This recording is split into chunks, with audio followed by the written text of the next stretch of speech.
Let's make coasters with flying geese and cork, all in the hoop.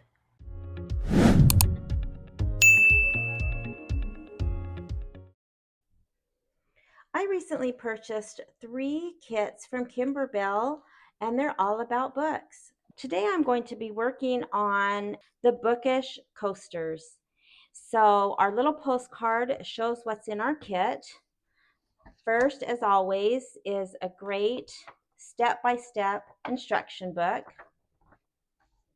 All of the materials needed for 4 coasters, and that includes the background fabrics, the batting, the cork, and we have a stack of lots of fun printed fabrics. There are 2 designs with these. You can do kind of a crazy quilt design with the cork on one side, or the flying geese and the cork. There's enough, again, materials to make 4 of the coasters. Now with this kit, there is one bonus design. So let's look at that.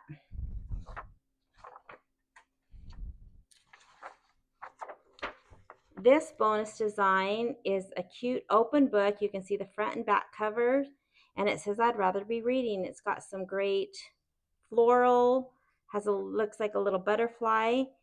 And this file, again, can be stitched on a tote bag, could be put on a pillow, or made into, a small wall hanging, could be framed, lots of different things, and that is the file only.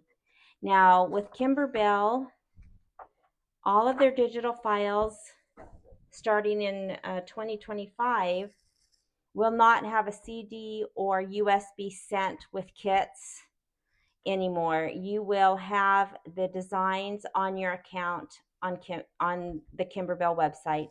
So when I purchased this kit, of course, I was sent all of the physical products, and I just need to log into my account and go to my digital library in order to get the files for the coasters as well as the bonus design.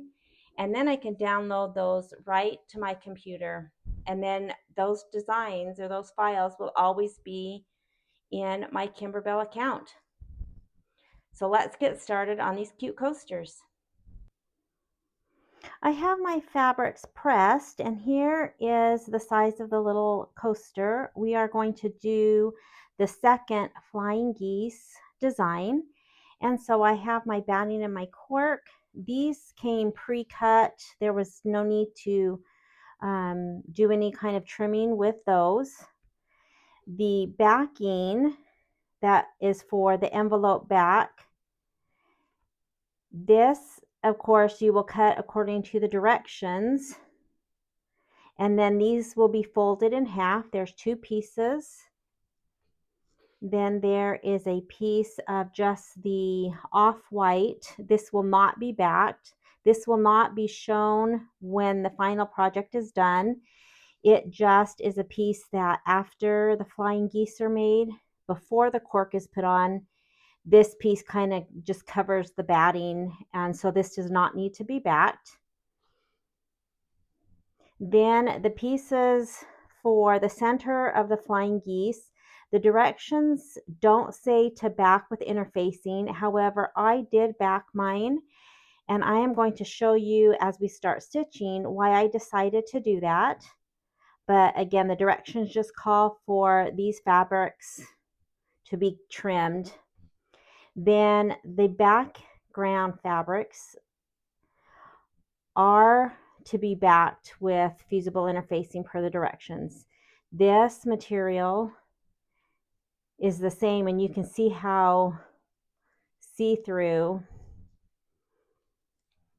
this fabric is, and we don't want to be able to see shadowing when this is flipped, and so these 10 pieces are backed. I also want to mention that I have my designs on a USB. As always, I always connect my USB with this little pigtail cord.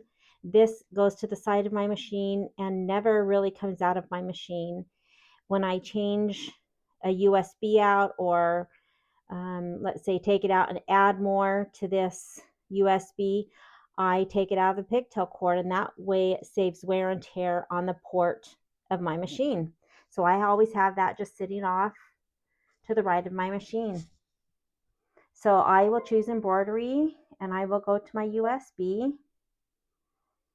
and I have all of the book designs that I bought, the 3 kits. I loaded them all onto that USB. And so I did the Bookish, that's this one. And I want to do the next one that is also the flying geese. So I will choose that. And I will hit set and embroidery.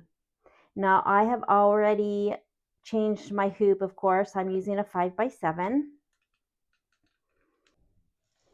I have no-show mesh stabilizer, and this is just a scrap that I had saved from another one of my projects. And I can tell right here that somehow something got on this.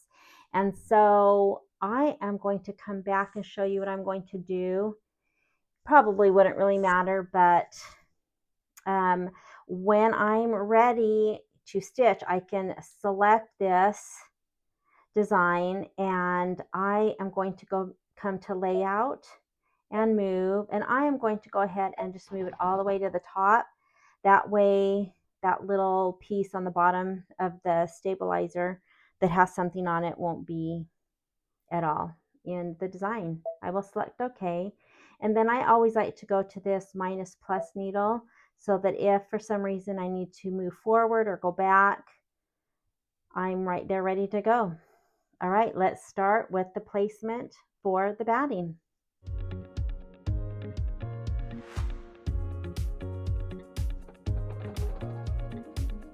I'm going to stop. I changed my speed when I was stitching this out at the end when I was doing the decorative stitch around and the words. So it is pretty slow. So I'm going to go back to my settings and just increase my speed. I usually stitch at about 800 or 900, which is just a little bit lower than my maximum speed. And then I will continue.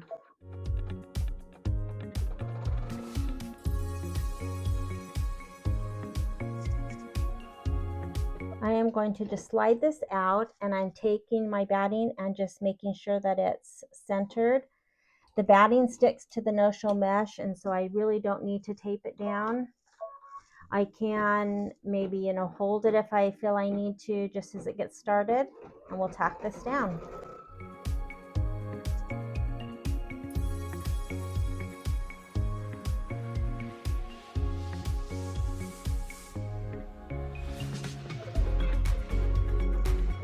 Now I will trim the excess batting right next to this tack down line.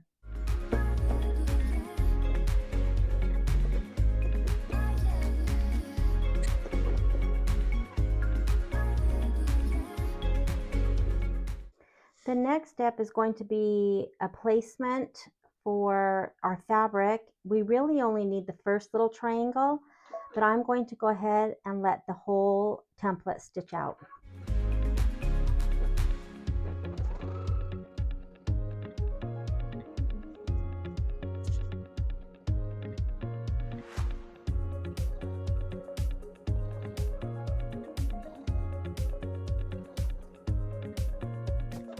Now we're going to start by placing the first fabric that is in the center. And again, I could have just stitched this first triangle out. We don't need all of these, but it's just as easy to let that stitch out. This first piece is going to be face up, right side up. It just needs to cover that triangle. And you can tell this is much bigger than we need. You could probably actually turn it, but it just needs to cover that triangle. I'm not going to tape it. This sticks pretty good.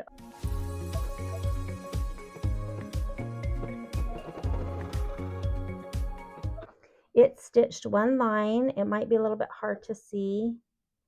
Now I need to just trim everything to the outside of that line. Then I need to take one of the background pieces, put it face down. From here on out, everything will go right side down. I will line it up with that stitch line. Again, you could tape it, and then it's going to do a tack down line.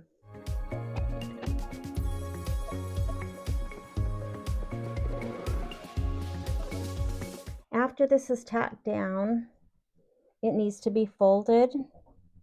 You could take this to your iron. You could get a little roller. I'm just going to finger press. Again, you could tape this. I am just going to hold it. The next stitch is going to stitch, and it will eventually tack this down for our next piece. So I am going to go ahead and just kind of hold it. Now I need to trim this piece off. Take another piece of the background, flip it right side down, and line it up with that stitch line that it just stitched. Again, you could tape.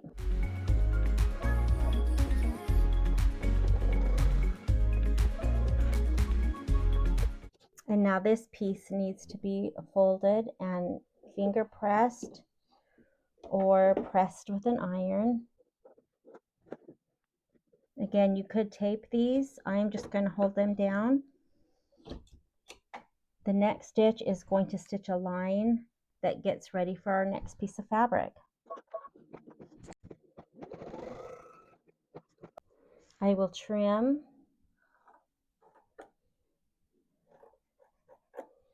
Now the directions say to trim close to that stitching line, but if you notice right here is the end of where it stitched this piece, and so I can get this top piece trimmed, but you can see that there is a tack down line, and so it won't be able to be quite as close to this piece on the left,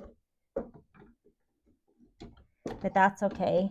And that's one reason I decided to back the centers of the flying geese so that I wasn't worried about shadowing through, but it will be kind of lumpy if this was just plain fabric. And so that's why I chose to interface these, so that when I place this right side down, I will center it on that line that just stitched. It will tack down, and then I will flip this, and that interfacing will help kind of smooth out all of these pieces.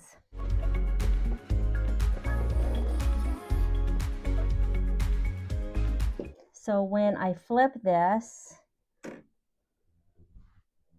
and finger press, you can see that you can't really see all those layers because I have it interfaced, and it makes it a little bit smoother. And then we will continue. We will do these steps 4 more times. So let's go through it once more. It's going to stitch a placement line for our next piece of background fabric.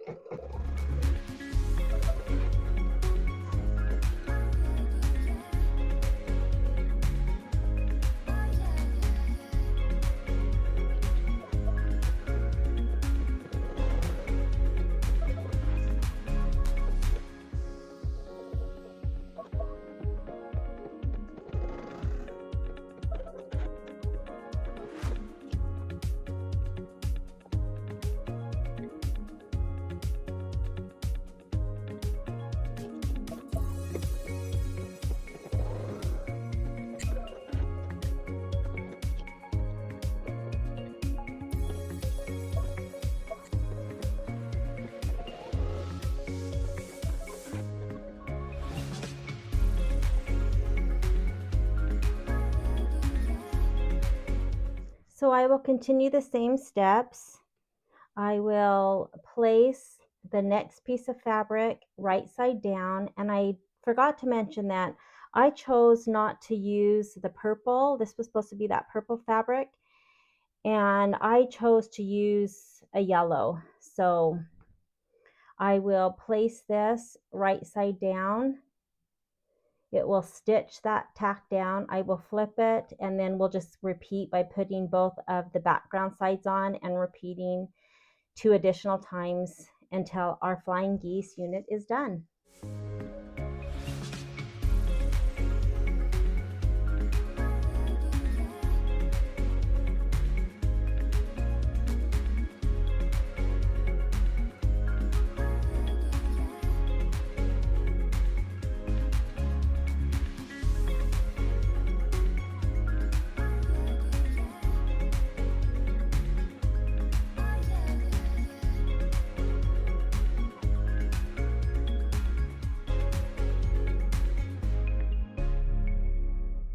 So all of our flying geese are done. This last step for this part is going to tack all of this down. So I am going to put a little piece of tape there, and it will run just a rectangle around what we just stitched. Now you could again take this and press it if you wanted.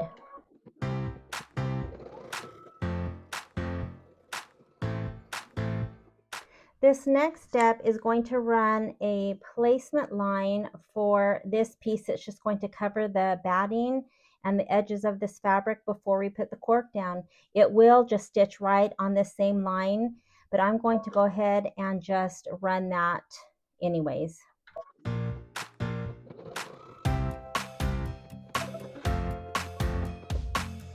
Before I put this piece of fabric, I am going to trim the excess little pieces from the flying geese off. And it says in the directions to cut close to the trimming line, but you can see that we can't get super close because there's tack down. You can see the brown thread. There's tack down stitches. And so I know it looks all choppy and not the best, but we'll never see this. So I just need to line up the edge with that stitch on the edge and just make sure that, you know, have it centered. And you can see how see-through this is, but this is just giving us a layer before we put the cork down.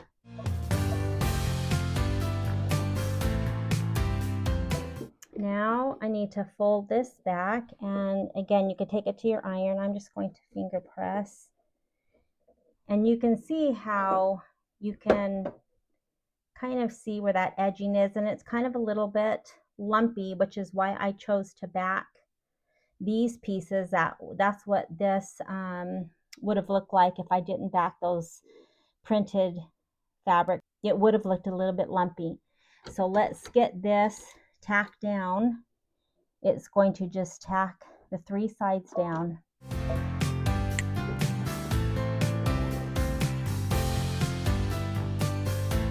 The next stitch will be the placement for the cork.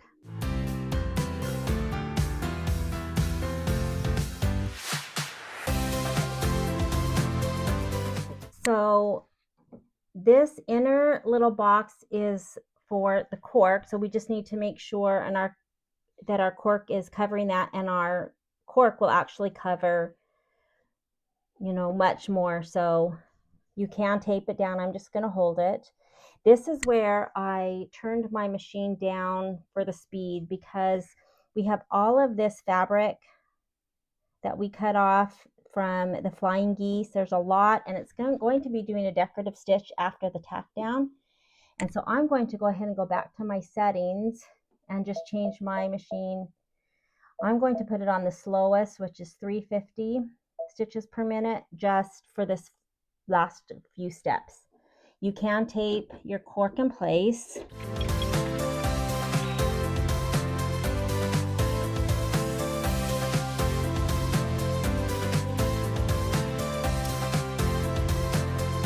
So now I need to trim this cork, and a lot of times we trim just about 1/8 of an inch past the tack down lines, because cork a lot of times is a raw edge applique. However, this will have a finish stitch around, so I need to trim this close to the stitching.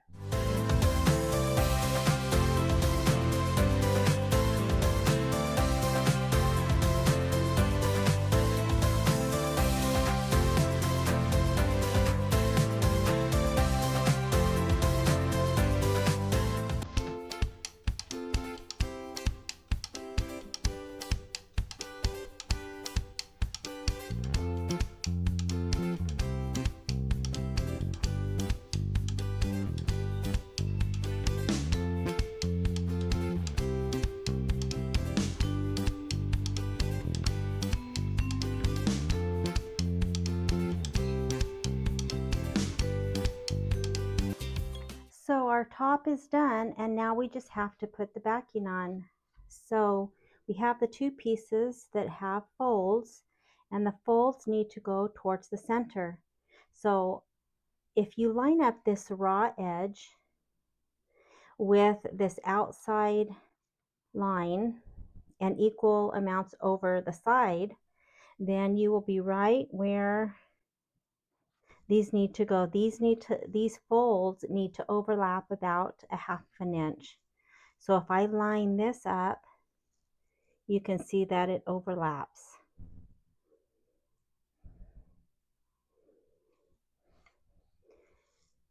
I am going to tape these, and I'm going to tape the very edge so that my stitching will not get into the tape. Sometimes if there's a whole row of stitching over the tape, it's a little bit hard to get out. And then we also need to tape this fold so when the foot is traveling around, it won't catch, and pull that up. So now we will just tack down the backing.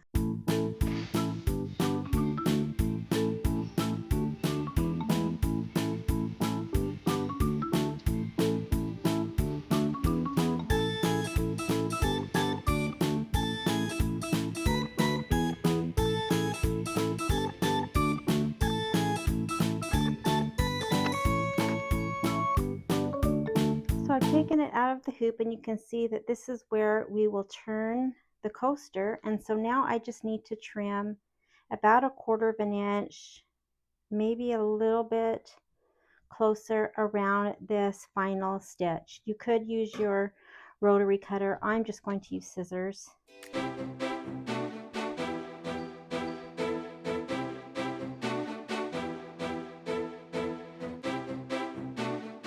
Now I need to just trim the corners.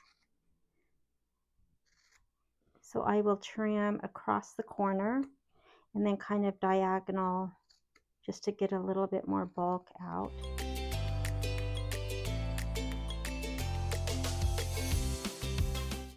And now we can turn this right side out.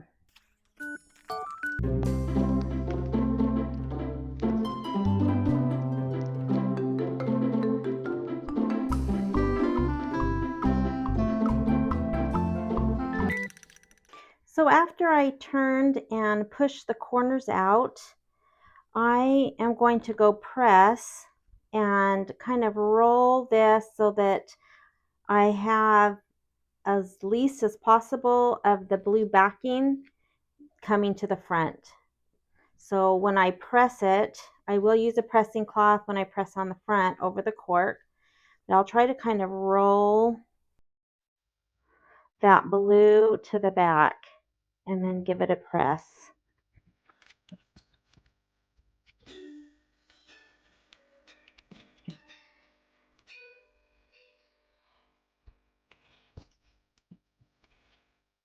So now that I have it pressed, I am going to close up this opening, and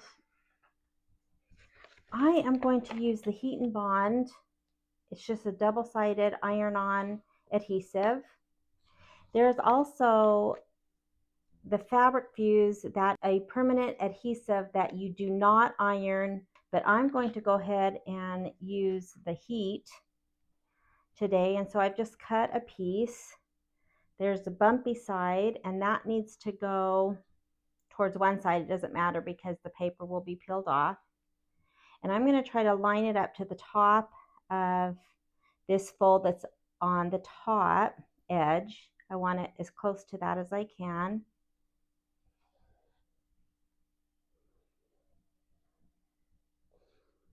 So once I'm happy with where that, because I can't see the paper, I am going to press.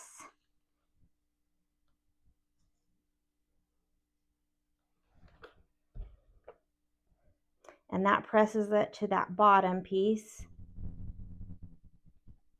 And then I need to peel the paper off.